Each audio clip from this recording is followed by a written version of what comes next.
Good morning, folks. Taking off my mask here for the morning, or at least for the broadcast. Marvelous thing is this mascot has shorter strings on it than my others. So I'm glad to have you here today in Bible study, and like I said in a little promo, happy news of discussing what we're going to be doing for reopening this Sunday. So things continue to go well, and so blue sky here, and ready to see how folks are doing. So who do I got out there this morning?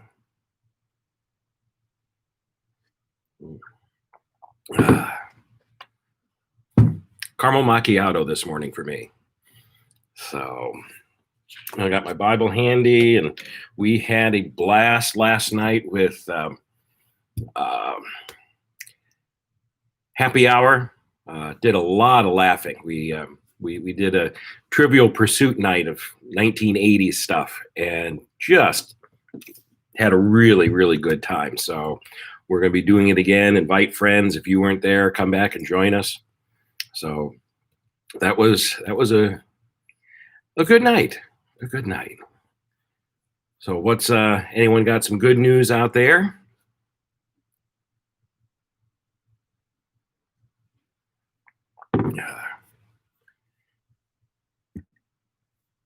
One of the nice things about my arrangement here at church is I've got my laptop here, and then I've got a second screen that I can also look up and do other things with.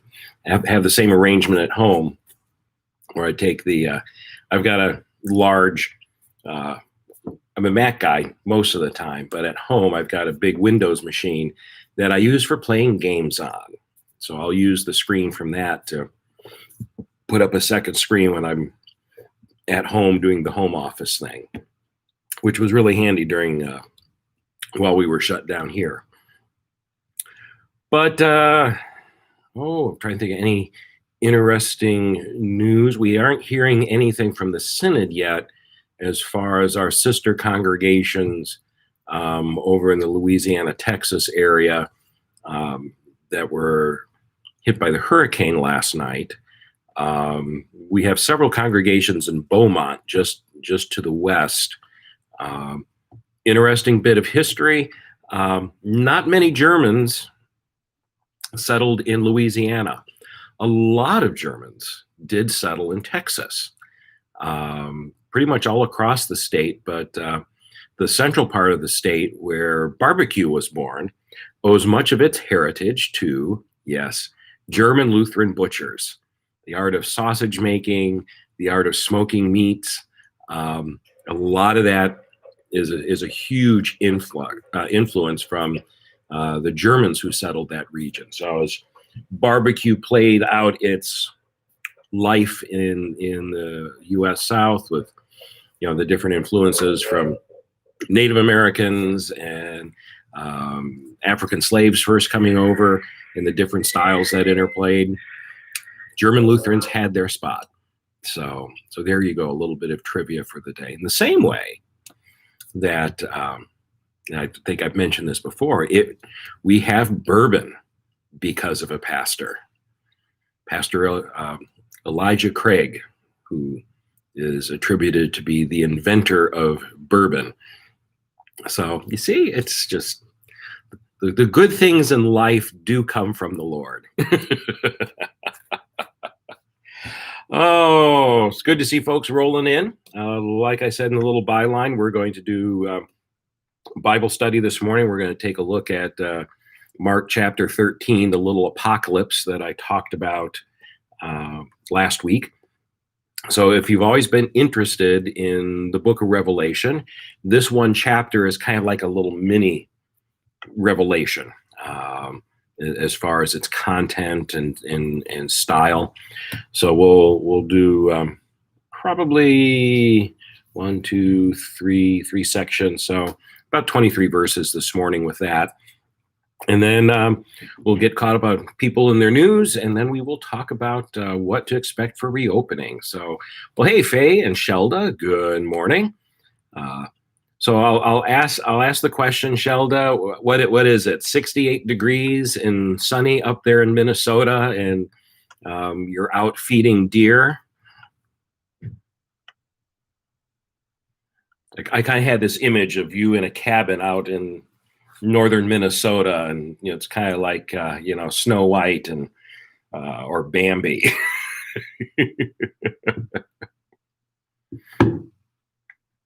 And good morning, Dottie. As always, great to see you and the family.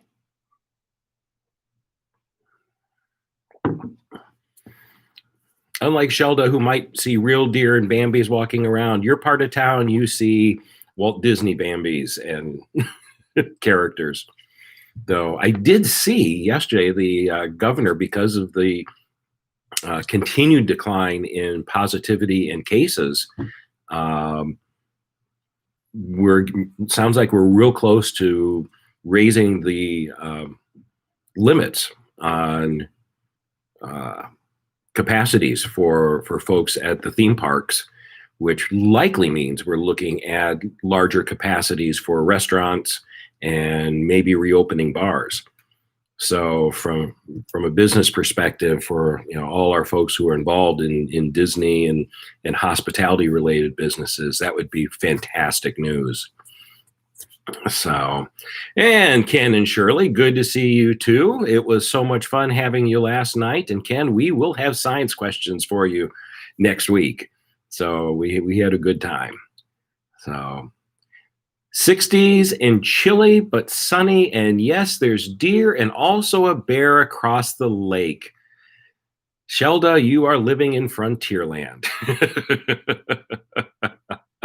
It sounds wonderful. It does. It reminds me of my aunt and uncle's place in northern Michigan, a small little city called Boyne City. So if this is the state of Michigan, you had, let's see, Traverse City about here, Petoskey here, and they were just on a lake that opened up on Lake Michigan, and then it was forked like a V, and on one point of the V is where Boyne City was. It got its start from having sawmills there. When they logged off the wood in northern Michigan, they would take it to Boyne City, and then they would load it onto boats. The boats would sail out of Lake Charlevoix out into Lake Michigan. But back then, it wasn't called Lake Charlevoix. It was called Pine Lake because they were logging pines. And then the boats would either go down to Chicago or around the lakes to Detroit. And the wood would get cut and milled and all those good things. So yeah, let's see. We are at 9:08, so I think we'll go ahead and start with Bible study. And then, like I said, we will attend to the other items of the day. So if you have your Bibles handy, we are on Mark chapter 13. We're going to do verses 1 through 23, which if you have a study Bible, should have something indicating 3 different sections. The first section here in my study Bible, so here we are, 13, and then it comes up here to the next page. First section is the destruction of the temple is foretold, then persecution is foretold, and then the last section we'll read is the desolating sacrilege. And we'll explain all these as we go along. So let's begin with prayer, shall we? The Lord be with you and also with you. Gracious God, we thank you for, once again, the gift of a new day. We have been preserved by your hand. We are seeking your guidance. We are asking for your protection for those who are in harm's way, be it in hurricanes or illness. And so you be with us, open our eyes to your word, grant us your joy, and grant us eager expectation to gather again in person as your people. We pray this in Jesus' name. Amen. All right, chapter 13, starting there in verse 1. As Jesus came out of the temple, one of his disciples said to him, "Look, teacher, what large stones and what large buildings." Then Jesus asked him, "Do you see these great buildings? Not one stone will be left here upon another. All will be thrown down." When he was sitting on the Mount of Olives opposite the temple, Peter, James, John, and Andrew asked him privately, "Tell us, when will this be? And what will be the sign that all these things are about to be accomplished?" Then Jesus began to say to them, "Beware that no one leads you astray. Many will come in my name and say, 'I am he,' and they will lead many astray. When you hear of wars and rumors of wars, do not be alarmed. This must take place, but the end is still to come. For nation will rise against nation and kingdom against kingdom, and there will be earthquakes in various places. There will be famines. This is but the beginning of the birth pangs. As for yourselves, beware, for they will hand you over to councils, and you will be beaten in synagogues, and you will stand before governors and kings because of me as a testimony to them. And the good news must first be proclaimed to all nations. So when they bring you to trial and hand you over, do not worry beforehand about what you are to say, but say whatever is given to you at the time, for it is not you who speak, but the Holy Spirit. Brother will betray brother to death, and a father his child, and children will rise against parents and have them put to death. And you will be hated by all because of my name, but the one who endures to the end will be saved. But when you see the desolating sacrilege set up where it ought not to be," this is in parentheses, let the reader understand, "then those in Judea must flee to the mountains. The one on the housetop must not go down or enter the house to take anything away. The one in the field must not turn back to get a coat. Woe to those who are pregnant and those who are nursing infants in those days. Pray that it may not be in winter. For in those days there will be suffering such as has not been seen from the beginning of the creation that God created until now. No, and never will be. But if the Lord had not cut short those days, no one would have been saved. But for the sake of the elect, whom he chose, he cut short those days. If anyone says to you at that time, 'Look, here is the Messiah,' or 'Look, there he is,' do not believe it. False messiahs and false prophets will appear and produce signs and omens to lead astray, if possible, the elect. But be alert. I've already told you everything." Now we're going to stop there. And the thing to keep in mind, this is meant to be listened to as a block. So we're cutting it in the middle, and we aren't going to pick it up again until Tuesday. So this is halfway through the chapter. But this is a form of writing that Bible scholars would tell you it's called apocalyptic. And we've heard the term apocalypse. And it's a Greek word that means end times. And so in this, the disciples are wondering, what is it going to look like when Jesus takes the throne, when Jesus is revealed fully as the Messiah and exercises his authority over the world? And again, they're still thinking in terms of political power. They aren't quite grasping the spiritual dimension in all this, that God is about to do something that is a rejection of the human desire for power. But going back to the beginning of chapter 13, Jesus starts by talking about the destruction of the temple. 77 AD, there are several times in which the people of Judea, which is the Roman name for the province of the part of Israel, revolt against Roman rule. And every time they lose and get put down. One occurs in the mid-70s. There's a revolt, and the ultimate outcome of that revolt is Jerusalem is destroyed. The temple is torn down. And so as Jesus said, there is not stone left upon stone. Everything that is on the Temple Mount is pulled down and leveled. Additionally, later on, about 120 AD, a little before that, there's a secondary revolt. It doesn't fare any better. And the Romans at that point then not only go back and destroy everything else that's left in Jerusalem, they literally salt the earth. So they put salt in the fields and the land so nothing will grow for several generations. So Everything gets destroyed because of these rebellions against the Romans. The Romans don't like ruling this area. It's right on the fringe of their empire, but because of outside threats, they have to stay there. It's not a pleasant place to live. It's desert, it's rocky, you can't grow stuff, it's hot. No, it's not. It is not the plum place that a Roman bureaucrat wants to ever be assigned to. But it is the land, the promised land, and so they're wondering: will Jesus, in fact, restore everything? And Jesus says, no, everything's going to get destroyed, and that destruction is tied in to Jesus' rejection by the leaders and the people. He goes on there within that certain things will happen before the end times when he fully is revealed. And folks have looked at this chapter trying to figure out a timeline. In pretty much every generation, folks say, oh, this is it. We're the ones Jesus is talking about. Well, when you read this, there's probably not a point in history where these things don't apply. Verse 7, when you hear of wars and rumors of wars, do not be alarmed. This must take place, for nation will rise against nation, kingdom against kingdom. There will be earthquakes in various places, and there will be famines.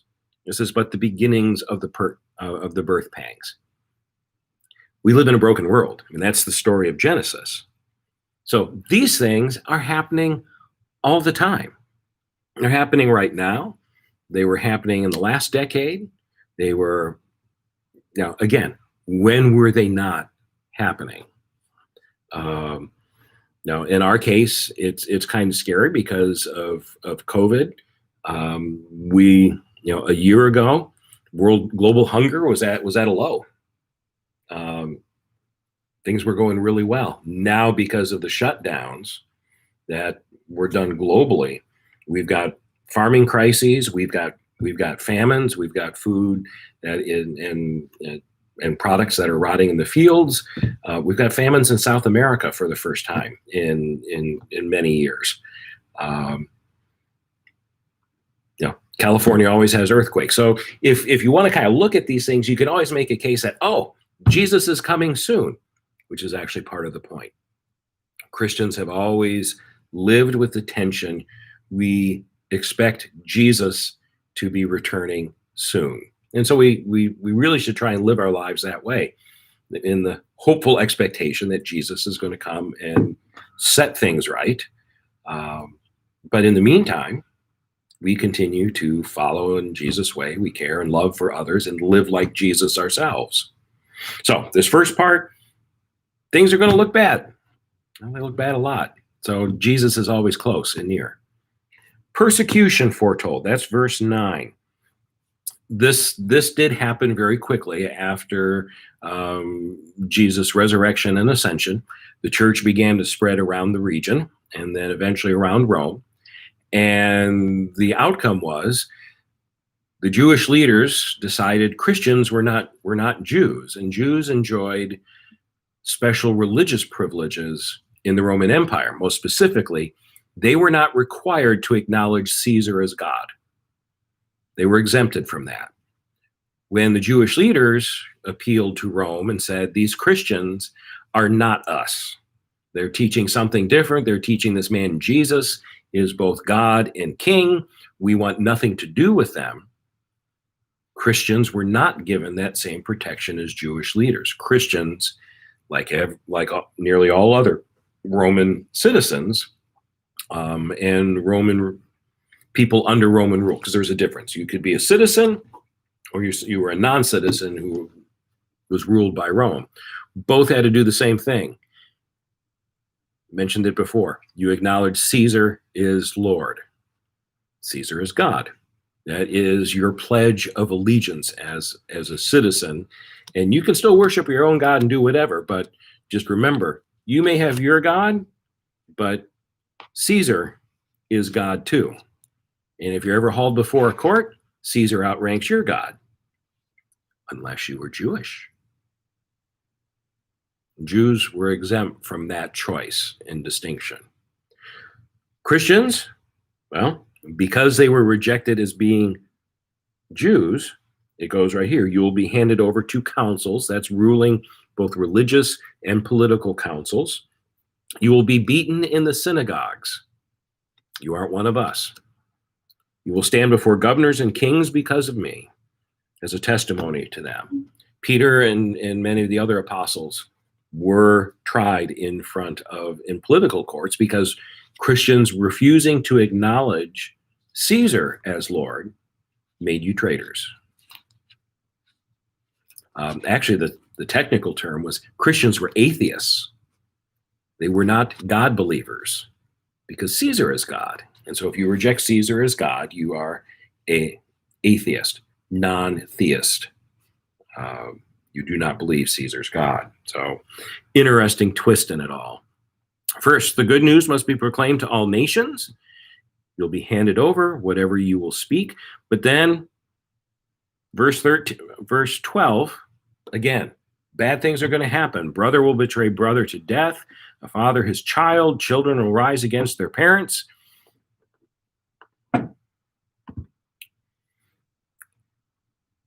Sounds really terrible.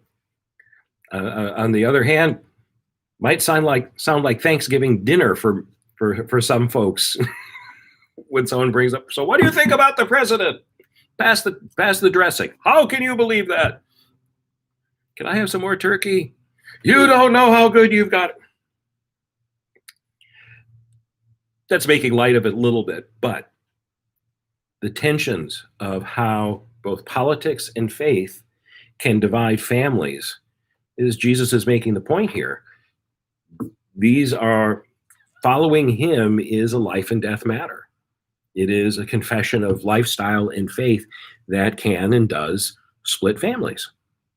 So in the most troubled of times, yeah, kids will turn against parents and have them put to death. It's happened before, happened during World War II. Among the Nazis, among the fascists in Italy, happened in Cuba. I had friends in high school whose family fled after Castro came to power.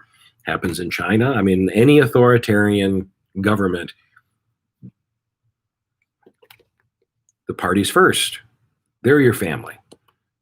The other folks are your family too, but they are neither God nor your highest allegiance. So those who make a stand will be hated all because of my name. It's a little reminiscent of a story I read last month, that in China now, if you are an older person who is on pension and no longer able to work, they are telling Christians to take down crosses in their homes, and instead pictures of Chairman Z and party leaders and party member stuff needs to be on your walls. And if you keep a cross up there, you won't get your pension. So this type of persecution still goes on. I mean, you can't be a Christian and live in Saudi Arabia. You can visit.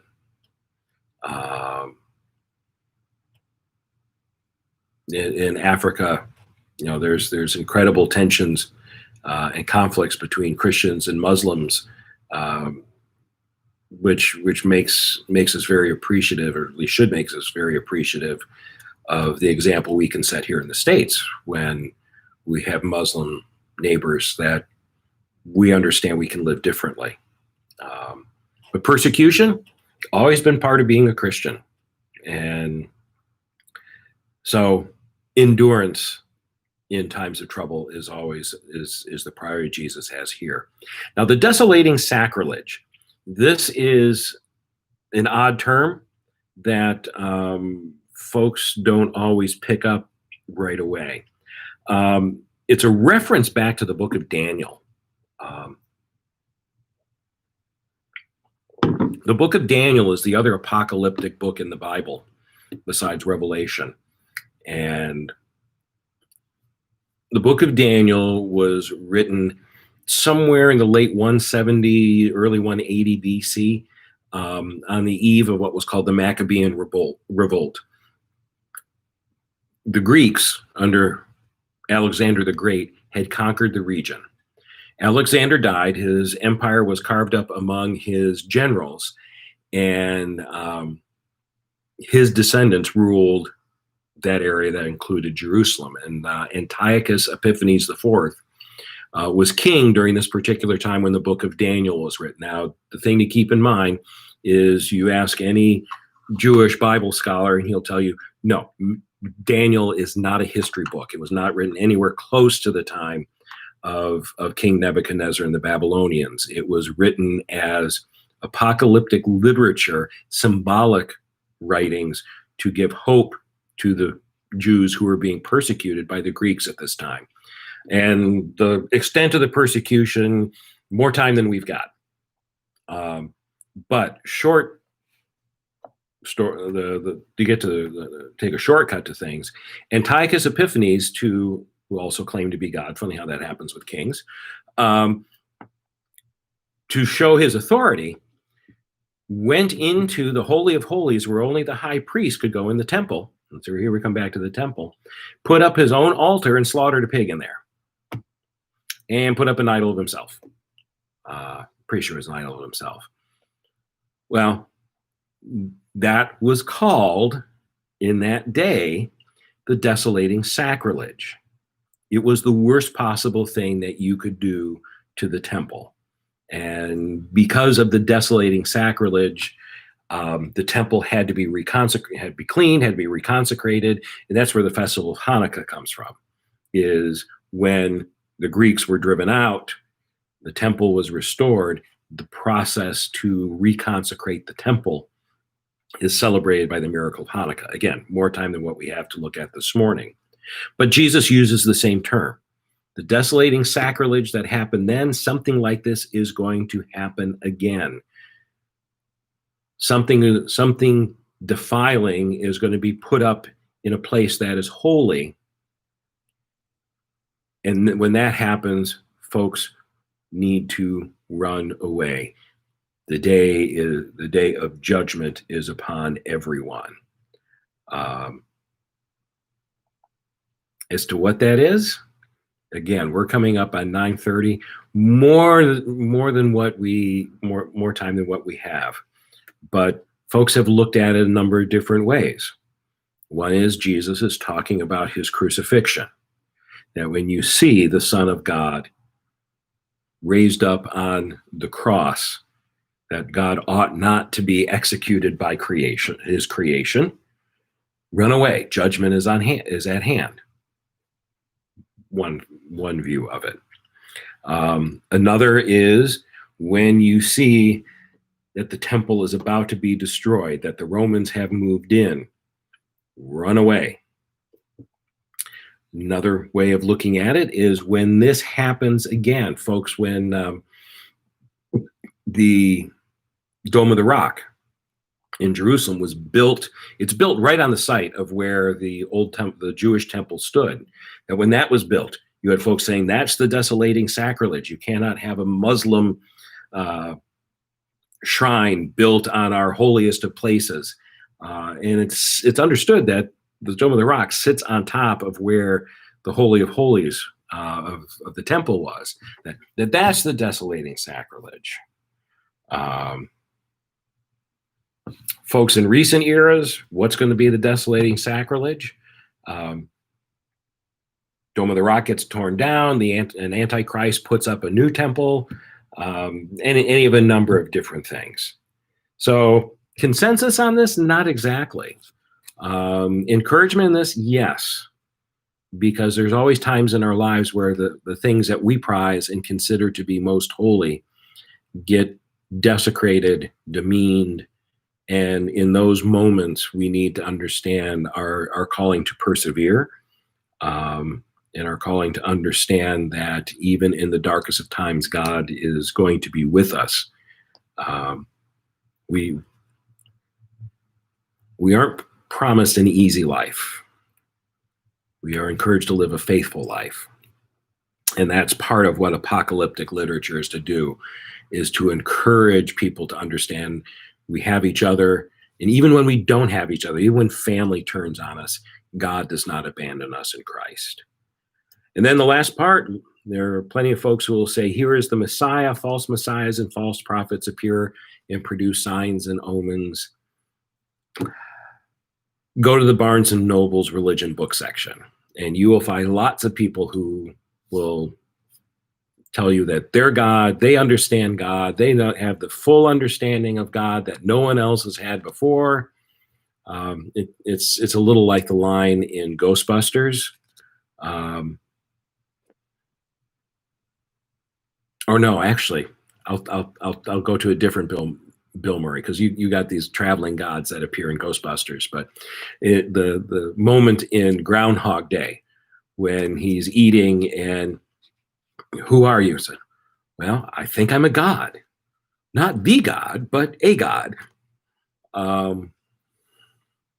There are always folks who will teach something different than what is in here.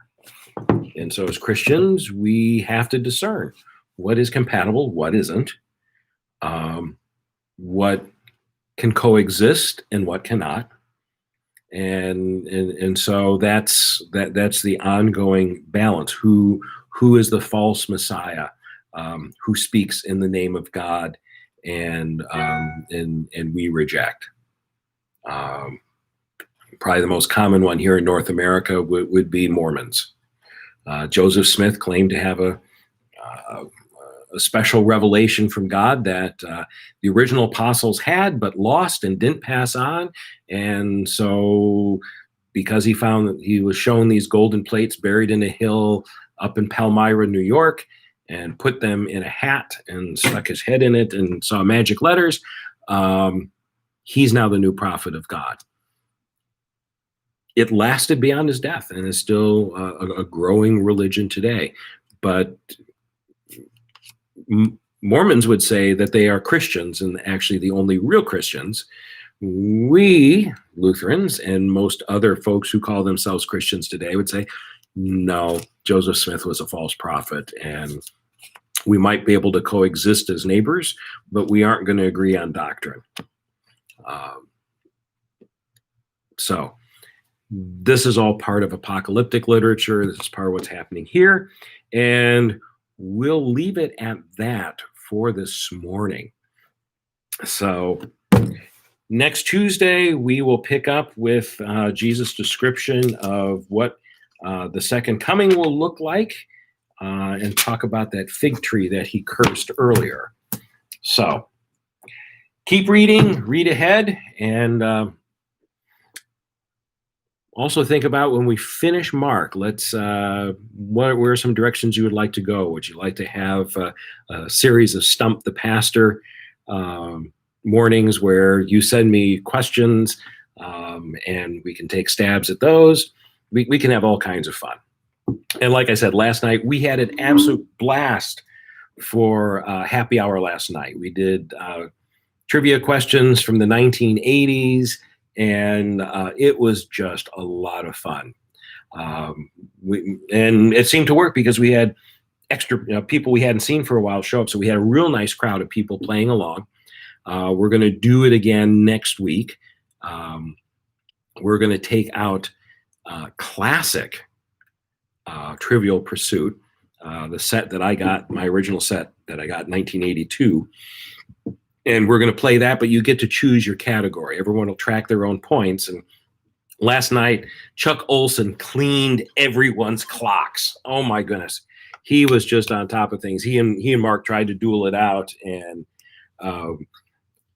Chuck had the magic finger, because the way we did it is if someone didn't know an answer, I would let people see if they could steal the point. And there's a thing on Zoom where you can trigger a thumbs up, and boy, Chuck was quick on having whoever had the first thumbs up got to guess first, and he did well. So we're looking at that. We're also looking at some photo nights. So one of the things down the road, so you can start looking now, is we're going to do a a high school prom or homecoming night.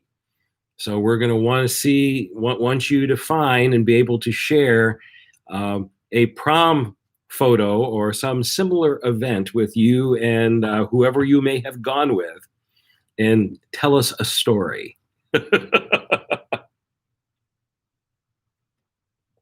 So that would be another. We may do, maybe wedding pictures or graduation pictures.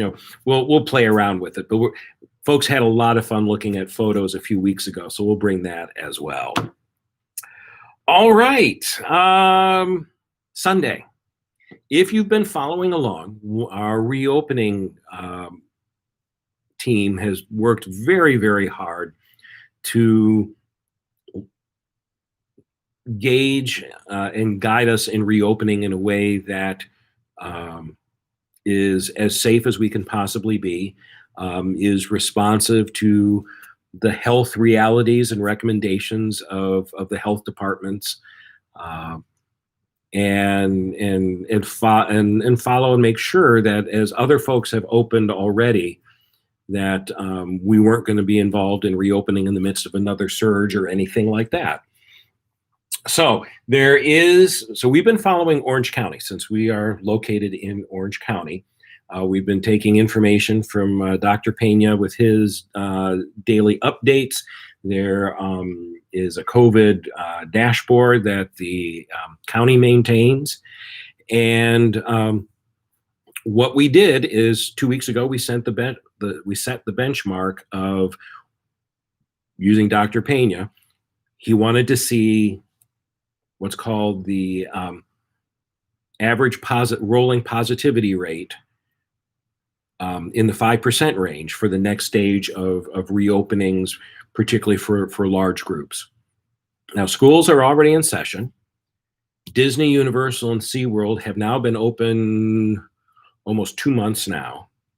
And there is no evidence of any type of surge or transmission involved at any of the parks. Schools have reopened, and undoubtedly everyone knew as soon as schools reopen, you're going to find kids who have it. But again, since schools have been open for 2 weeks, the positivity rate has continued to go down. In fact, it's been a steep decline, noticeable decline for the last 2 months. So as Sunday afternoon, the study announced that we were at 5.9% rolling positivity. That means over a 2-week period, the total number of people who tested positive was 5.9%. As of yesterday, this was the rolling rate from August 12th to August 25th. So that was as of Tuesday. We were down to 5.6. So we are very comfortable now in saying that now's the time to reopen. This doesn't look in any, we peaked in July, and things are headed in the right direction now. So all that said, you're going to be receiving a booklet later this morning that's going to explain how we are going to start out doing worship as we welcome people back into the building. So one thing first off to keep in mind is live streaming worship and inviting people on the live stream to celebrate communion with us, not going to change.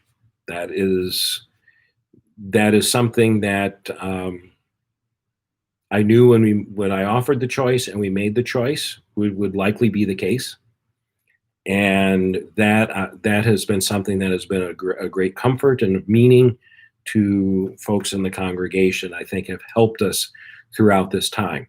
So we will, from here on out, always understand that those who are participating in the services and our Sunday service, there is part of the community that is here in person. There is part of the community that is participating digitally, and we count both as being equally present in that participation. So that's not going to change. Um, However, we will see more and more of you in person. And so, um, first thing to keep in mind that the booklet is going to say is if you are over the age of 65, um, be sure to talk to your doctor about what type of large group gatherings they feel is safe enough for you to go into. Thing is, no one can promise you that 100% you won't catch COVID in their location. No restaurant, no doctor's office, and we can't either. But if you're over the age of 65, talk with your doctor.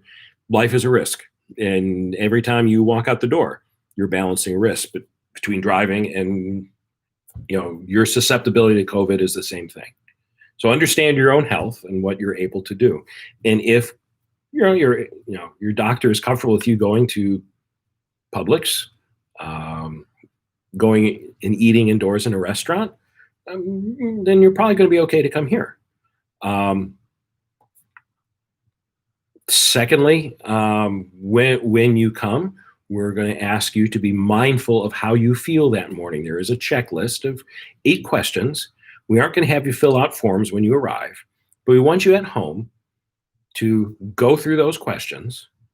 And if you answer no, do you have a fever this morning? No. Have you been around anyone who has had COVID in the last 2 weeks? No.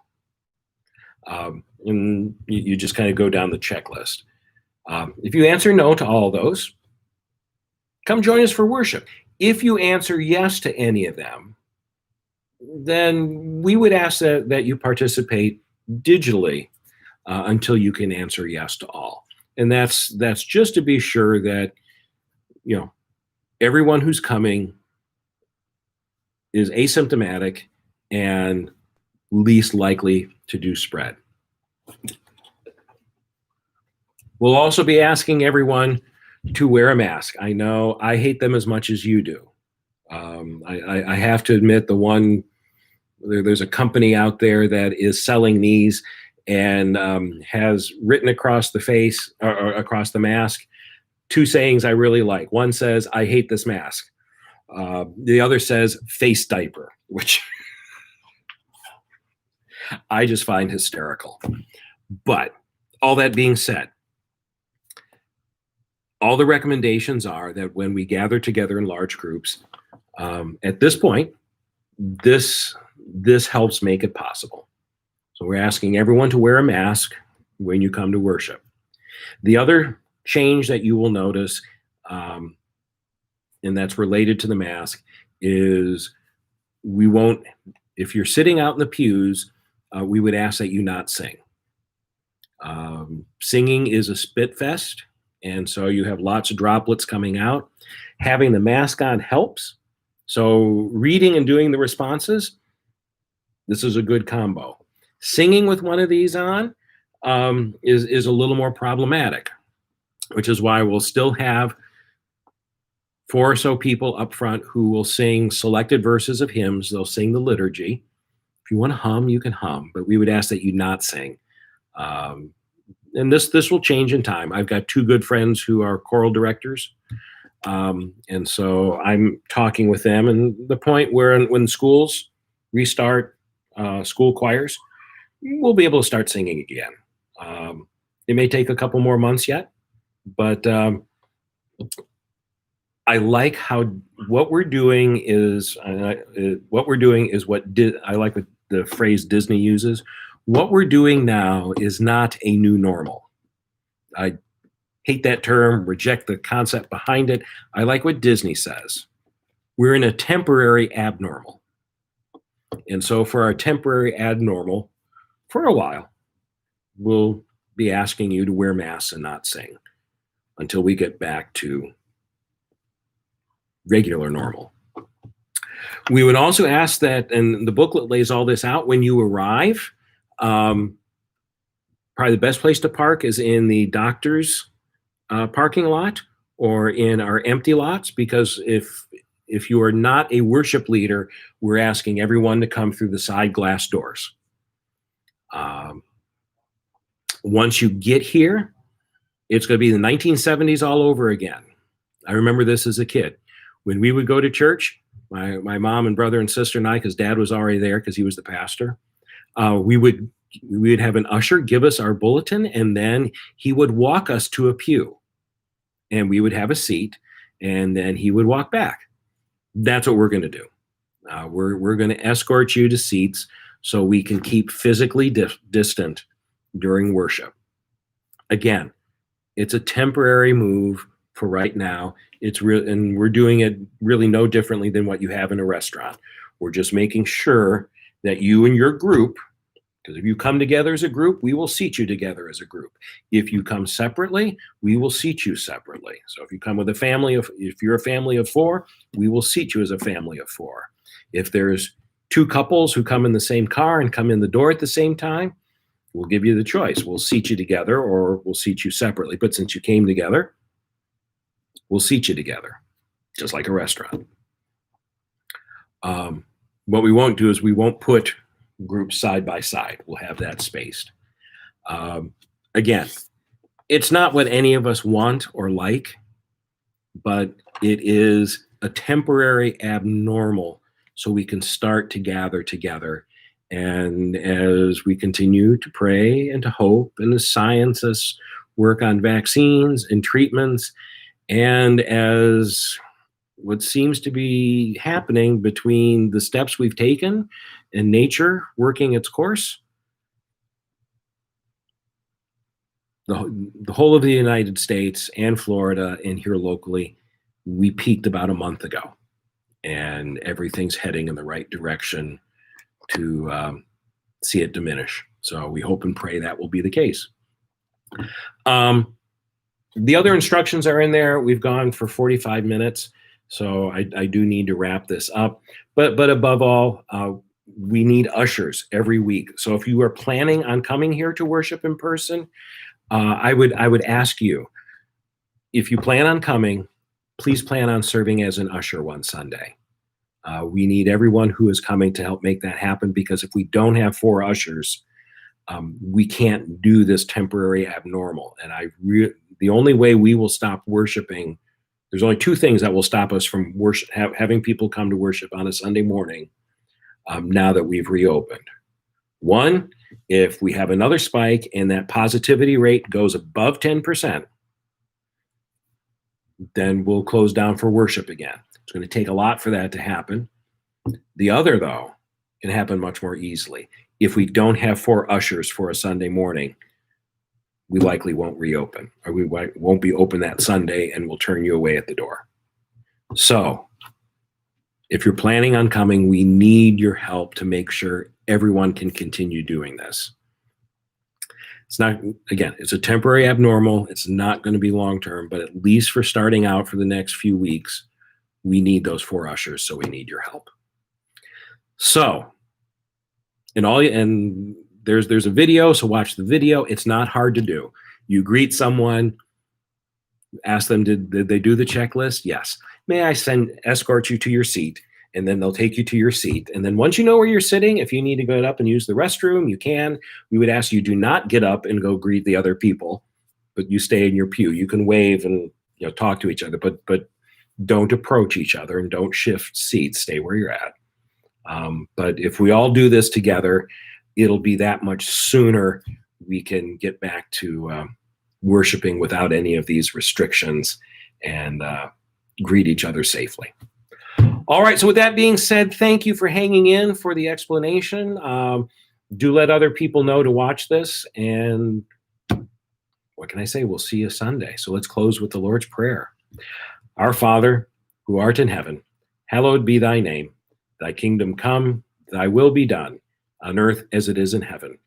Give us this day our daily bread, and forgive us our trespasses, as we forgive those who trespass against us. And lead us not into temptation, but deliver us from evil. For thine is the kingdom, and the power, and the glory, forever and ever. Amen. Thanks for tuning in, and keep coming back.